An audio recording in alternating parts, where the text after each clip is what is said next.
This is FreshEd, a weekly podcast that makes complex ideas in educational research easily understood. I'm your host, Will Brehm. Today we explore the research base that tries to answer if generative AI actually improves student learning. My guest, Alyssa Lawson, recently co-wrote an article that critically analyzed 2 meta-analyses of ChatGPT, which found that it did indeed improve student learning. Alyssa and her colleagues aren't so sure. One thing that I really try to emphasize a lot is that generative AI is really good for executive function support. So you don't need it to write your papers, but you can say, hey, help me break down this assignment or help me understand what I need to add in this assignment. And that's a really good use of it to support your learning. So you're still doing the hard part, you're still doing the learning, but you're kind of taking away some of that extraneous processing that isn't as important to the learning process. Alyssa Lawson is a lecturer in the Department of Psychological and Brain Sciences at Johns Hopkins University. Together with Ahmadi Martella, Joshua Wedlick, Miriam Mulders, and Joseph Buchner, Alyssa co-wrote the new article entitled Me Confounded, a critical analysis of media comparisons on ChatGPT in education, which was published in Computers in Education. Alyssa Lawson, welcome to FreshEd. Thank you so much for having me. I'm very excited to talk with you today. So there's a lot of excitement right now, perhaps like a bubble, let's say, a bubble of excitement about ChatGPT or just generative AI in particular in education. And there have been a few meta-analyses that have come out basically claiming how ChatGPT or generative AI more generally improves student learning. And I remember seeing this hype like all over social media. What did these studies actually find, and why do you think these studies spread so quickly? Yeah, so one of the major claims made in both the meta-analyses that we analyzed for this paper was that ChatGPT enhances academic performance for learners, and both meta-analyses found this with pretty large effect sizes. And what they were looking at specifically was research that compared a condition where participants learned with ChatGPT to a condition where students learned without ChatGPT. And so from, looking across all of these different studies, they were able to make this claim. One thing I do want to note is that one of the papers that we looked at in our critical analysis did end up being retracted. So the Wang and Fan paper, it was retracted back in April due to concerns related to discrepancies in the meta-analyses. So one of them is no longer being used as evidence. But that being said, the research that they looked at, they still are in the zeitgeist. But through our investigation, it seems like these findings were based on studies that compared conditions that differed in more than just whether ChatGPT was being implemented in these conditions, which makes it very difficult to know whether ChatGPT is actually useful or beneficial in learning. It's hard to really credit any benefit seen to ChatGPT itself or generative AI in itself. And we'll dive into some of those methodological issues shortly. But before that, I guess, why do you think these 2 papers, so it's the Wang and Fang paper, which was retracted, and then the other paper was, I think it's Deng et al., is the other meta-analysis that you sort of critiqued. And I should say these papers received, I don't even know how many citations. I mean, hundreds or thousands. I mean, it was just a huge number in a very short period of time. Why did it spread so quickly, both in terms of how many people were citing them, but just sort of, on social media and in the news and in the press, you just sort of, these pieces had so much, let's say, power in a way in terms of shaping perception? That's a really great question. And I don't have a for certain answer, but I do have a hunch that the spread was likely due to both the excitement and the fear surrounding the integration of generative AI technology into learning spaces. And my thinking is that people look to meta-analyses to help us make decisions about implementing technology into learning environments. And so having these meta-analyses say, hey, ChatGPT is really beneficial for learning, it tells us, oh, hey, across a whole bunch of different studies, this is what we're finding, so we should trust this. So I think that probably is what has sparked a lot of interest in these meta-analyses and similar meta-analyses that have come out since. So let's get into the core methodological problem. So what is it?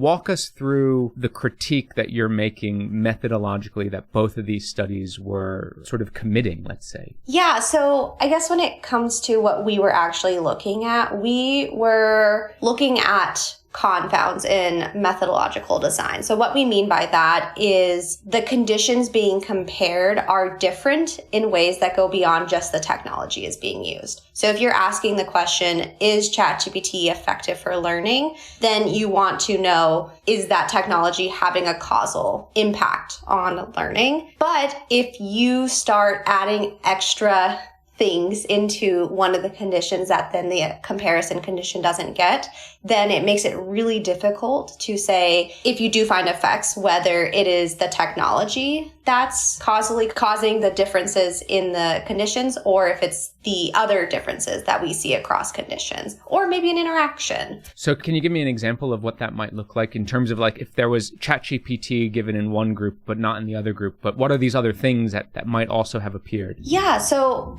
this looked different across a lot of different studies, but for an example, a confounded study could look like a researcher comparing a condition where students are solving problems with absolutely no external feedback and comparing that to a condition where students are problem solving and receiving feedback simultaneously from ChatGPT. That difference, if there's a difference in learning outcomes between the two conditions, it could be because ChatGPT is causing benefits for learning, but it could also be that there's this benefit of feedback for that ChatGPT condition that's not there for the comparison condition. And since, these papers were meta-analyses looking at multiple studies and trying to find some effect across studies, right? So this issue of confounding and not actually sort of controlling for different variables between the two groups, was this an issue within individual studies that were being done? Were researchers of these individual studies not, having like for like comparisons? Or was this an issue of the meta-analysis, the way in which the meta-analysis was being done? So what we were looking at was the articles and the comparisons that were included within the meta-analysis. So we were actually looking at you could say the raw data, the actual studies that have been published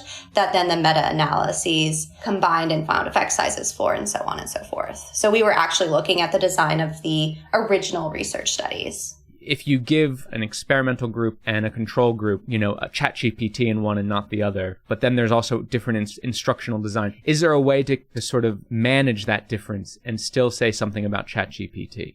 Yes. And I think one of the important things that we kind of touch on in this paper, but it's something that I think is really important, is to make sure that when we're doing research, we have alignment between our questions, our methods, and our conclusions.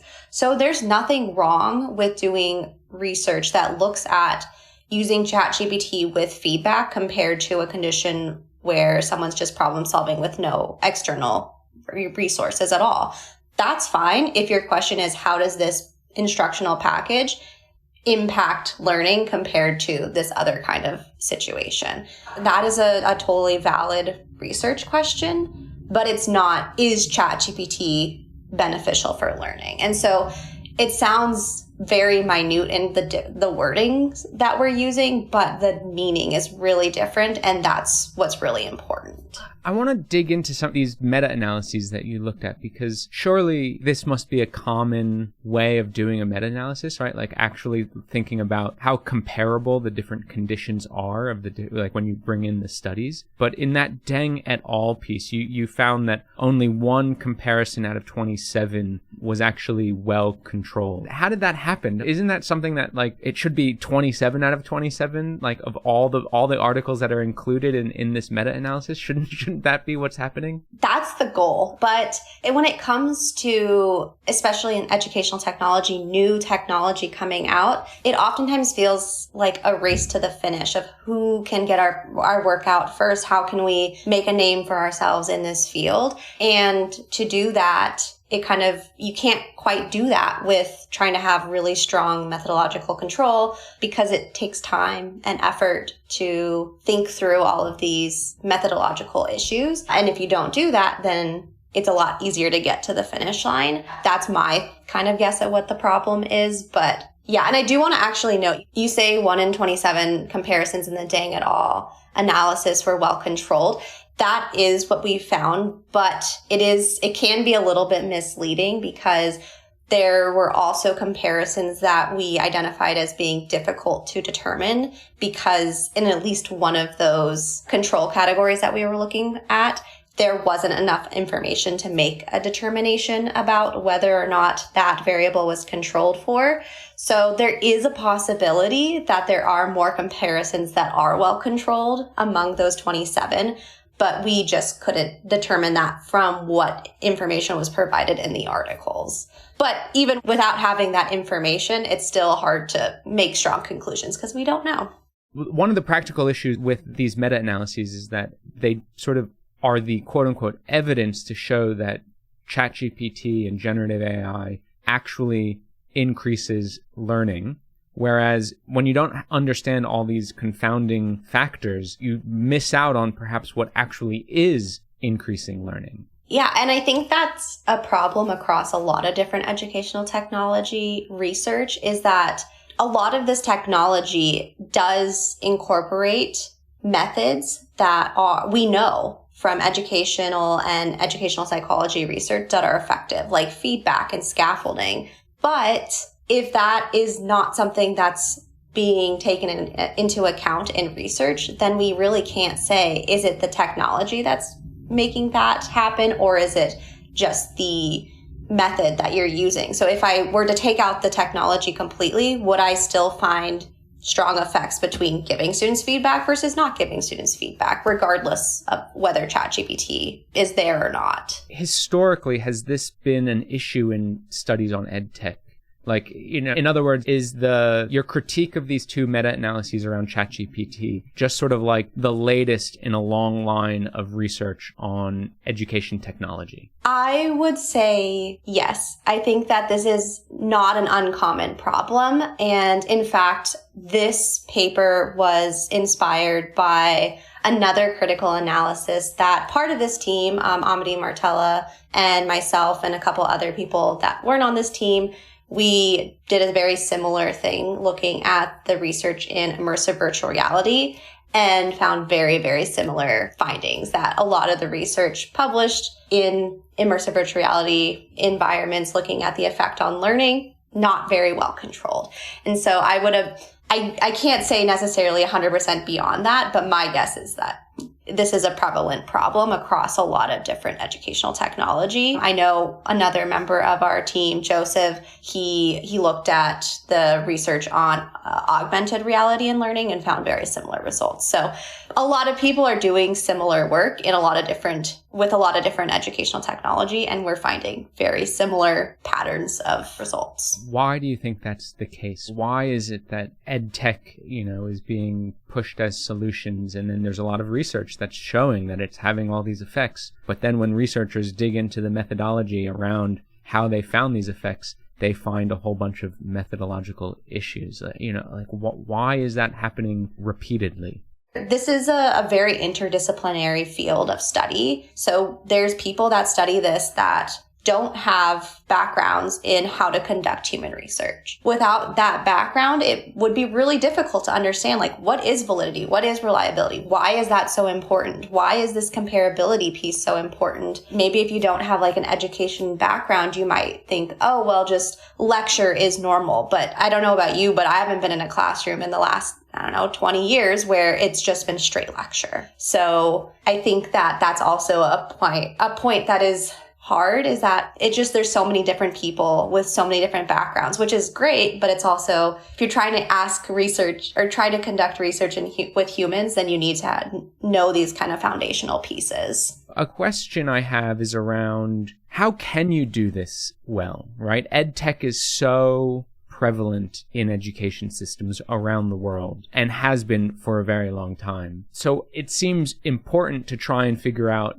the impact that this ed tech is having on student learning. So how can we do this successfully and rigorously and with validity? That is definitely a question that I think about a lot, but it goes back to what I was talking about before. It's all about alignment between what questions you're trying to answer, how you design that, and what your conclusions are. And so if you really want to understand, does this technology cause learning to happen, then thinking about, are these conditions that I'm comparing comparable on anything that isn't inherent to the technology itself? If you can't say yes to that question, then you can't answer the overall question. But maybe your question isn't that. Maybe it's like, does this technology work in this specific way? That question, the way that you design that changes completely. And so just making sure that there is alignment in those kind of three components, I think, is the most important thing that we can do in educational technology. That being said, not everyone agrees with me on this. There is a lot of back and forth on whether it even makes sense to do media comparison. Can we even do strong media comparison work? I'm kind of taking this more pragmatic view where this kind of research is going to be done, regardless of what we say, if it should or shouldn't be done. So if we're going to do it, let's do it well, or let's make sure that there's alignment. That being said, there are other people that are like, there's no way to do media comparison well. And so they would say, just stop doing media comparison. And when you say media comparison, you mean trying to figure out if one technology works in two different spaces?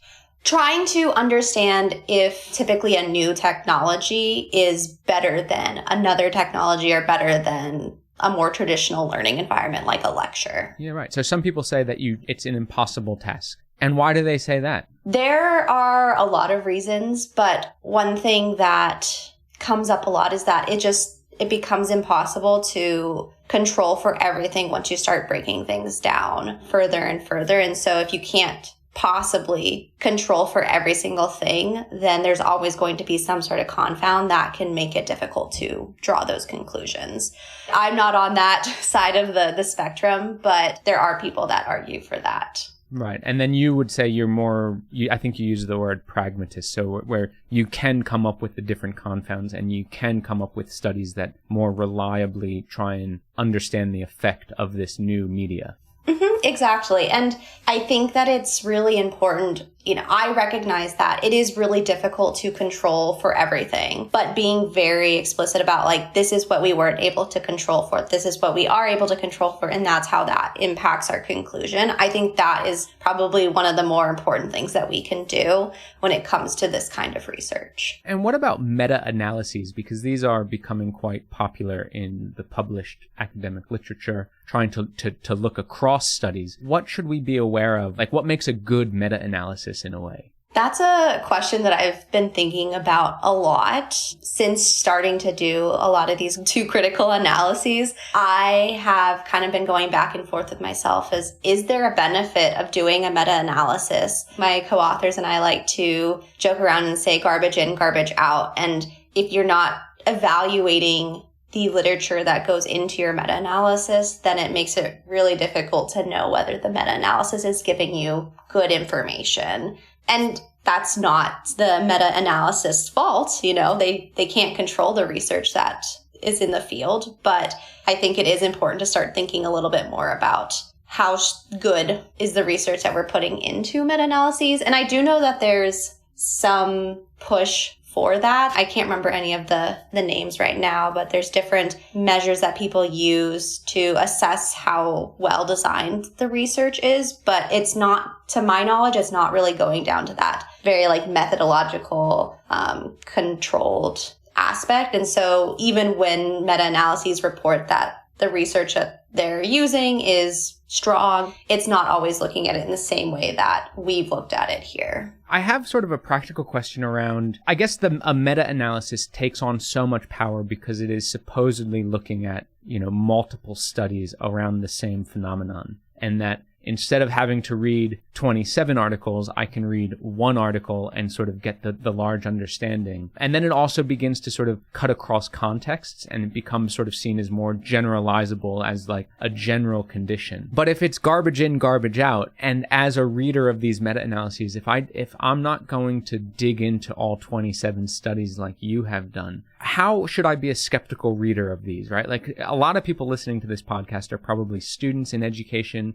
or even people who just are interested in education or work in like schools and don't have the time to read a lot of research or are still learning how to read research. What tips would you have for those people that are like going to be impacted by some of these studies, and how should they think about sort of consuming them? Well, one of the things that I do is I look for the conversation that's happening in more informal spaces. So when these ChatGPT papers came out, these meta-analyses came out initially, there was quite a bit of discussion about them on LinkedIn, I believe, from a lot of different educational researchers. And they very, very quickly pointed out, this meta-analysis is made up of really poor studies. Like, if you just look at 2 of them, they are not particularly strong. And so I think that is a really great way to just see what kind of conversations are happening around this meta-analysis in a more informal space. Not these academic journals, but just researchers kind of communicating with one another. I think also it's really hard to know exactly what to do in this case because you want to trust the research, but it really does depend on looking at least at a couple articles and saying, do we see kind of common flaws happening across these couple of papers? And does that seem to be maybe a problem across more than this? Maybe, maybe not. And I think that I would just be very hesitant to believe any really big sweeping claims made in meta-analyses, especially with new technology. And that's probably just me being a little bit skeptical about how impactful media can actually be in learning. But I think that we do need to be cautious, particularly in the educational technology world at this current moment. I think a healthy skepticism is probably the right way to go. And I think we have to recognize the sensationalism that like media, like news media will sort of use and generate based on some of these research articles. And I know even really good research, when it gets taken up into like, the BBC, it sort of gets twisted a little bit. It doesn't say exactly what the article is saying. And so there's like multiple levels of like where things get reinterpreted and reimagined and twisted in new ways. And I think being skeptical for all of those levels is something that, a consumer of research needs to be aware of. What about policymakers, right? Like, because so many systems are trying to figure out what to do. Not, all ed tech, sure, but AI. And it seems as if there's like this consensus that we have to just sort of cut deals with Claude and ChatGPT and sort of, embrace the new general technology of AI. And if we don't do it, we're going to be left behind. And then often they'll cite research saying, how important it is for student learning. So for policymakers, what would be some of your tips on how to approach this evidence? Yeah, I think this research doesn't necessarily allow us to say whether or not ChatGPT or other generative AI tools are effective in learning. That being said, what we do know is that a lot of the techniques and the methods that ChatGPT can use and make more prevalent for students are things that we've investigated very deeply within the literature, such as feedback, scaffolding, executive function support. All of these things we know helps learning through decades of research. And ChatGPT can be used to do these, to have students give themselves feedback, to have students kind of scaffold how they're thinking. And so I think trying to rely more on that in this moment is where we can have a little bit more certainty of like, yes, this is probably going to help, not necessarily because of the technology itself, but because of the methods that are being used for learning. Now, if ChatGPT does support learning on its own, then great, that's helpful. But if not, then at least you're getting those specific kinds of methods utilized by students, hopefully. And finally, what advice would you give to academics who are in this moment, this new zeitgeist, there's all this pressure to focus on AI. And now, you've looked at 2 meta-analyses that are seemingly pretty problematic, and one so problematic that it's been retracted. And I would imagine now that article has been retracted, the two authors probably have suffered some pretty serious consequences for that. So if garbage in, garbage out is sort of the standard line here, it's a joke, but it sort of raises some serious questions for academics. What tips would you have around how we should do these media comparisons, how we should do these meta-analyses going forward? I know I keep saying it, probably sound like a broken record, but I think that alignment is really, really, really important. Study what you are trying to answer, or ask questions that you can answer, and use what you find to those questions in your conclusions. Don't just kind of hop around and say like, oh yeah, we looked at this package compared to nothing at all, and we found that this is really helpful, so we can say ChatGPT is effective. That's not very helpful. What is helpful is being very methodical about, okay, what question do I actually have? How am I actually going to address this question? And then what kind of conclusions can I draw from this? And this is kind of moving a little bit away from the question, but something that through this work that I've been thinking about is maybe the question of, is ChatGPT effective for learning? Maybe that's not a very interesting question. And the reason for that is because ChatGPT can do so many different things. Generative AI can do so many different things. And so if you try to clump that into just saying like, this is what ChatGPT is, this is what generative AI is, it's not very informative. To me, it's much more interesting to say, if I use ChatGPT in this way, is that then more beneficial than using that strategy without ChatGPT? To me, that's a much more informative question and allows people to use that result rather than just saying a very broad statement. Because if you say ChatGPT is effective for learning, that should mean that any teacher can go and say, hey, student, use ChatGPT, and it should be effective. The likelihood of that happening, very low. But saying, hey, use it in this way, maybe that's more effective. So what you're saying is like compare a traditional approach to scaffolding versus an approach to scaffolding that uses ChatGPT and see if there's a difference. Yeah, I think that would be more interesting and more informative than just saying generally, is ChatGPT beneficial? And I guess finally, can I ask how, if at all, do you use generative AI? My husband is actually in machine learning and AI, so I kind of see it from a lot of different lenses. But in my own work, in my own classroom, I try to make sure that it's a useful resource. One thing that I really try to emphasize a lot is that generative AI is really good for executive function support. So you don't need it to write your papers, but you can say, hey, help me break down this assignment, or help me understand what I need to add in this assignment. And that's a really good use of it to support your learning. So you're still doing the hard part, you're still doing the learning, but you're kind of taking away some of that extraneous processing that isn't as important to the learning process. And so do my students likely take all of that advice? Probably not, but I think I can get through a little bit to students, and that's what I use it for as well, is like, okay, I have this in my fridge, what can I make with that? Or different things like that. So I dabble in that way, but I'm still trying to wrap my own mind around what do I want to use it for? How can I use it? And because we don't know how effective it is for learning, I'm like really trying to lean into how can we use it to use these methods that we know are effective. Well, Alyssa Lawson, thank you so much for joining FreshEd. Really a pleasure to talk. Thank you for your studies on these meta-analyses. I think they're really helpful and sort of point to new ways for researchers and the public and policymakers to sort of interrogate critically this deluge of articles that are coming out at us about the importance and effectiveness of ChatGPT in learning. So thank you so much. Yes, thank you so much. I had a great time chatting with you today. Alyssa Lawson is a lecturer at Johns Hopkins University. Her new co-written article is entitled Color Me Confounded, which was published in Computers and Education. Please note that opinions expressed on FreshEd are solely those of the host or the guest interviewed, not FreshEd, which takes no institutional position. If you've liked what you've heard today, please rate us wherever you listen to podcasts. Reviews really do help. FreshEd's team includes Fatih Akhtas, Obafemi Ngunle, Phyllis Che Mensa, and Jose Neto. Original music for FreshEd was created by Digital Primate. FreshEd is an independently run podcast and is made possible by listeners like you. Please consider donating to FreshEd by visiting freshedpodcast.com/support. Thanks for listening. I'm Will Brehm, and I'll be back next week.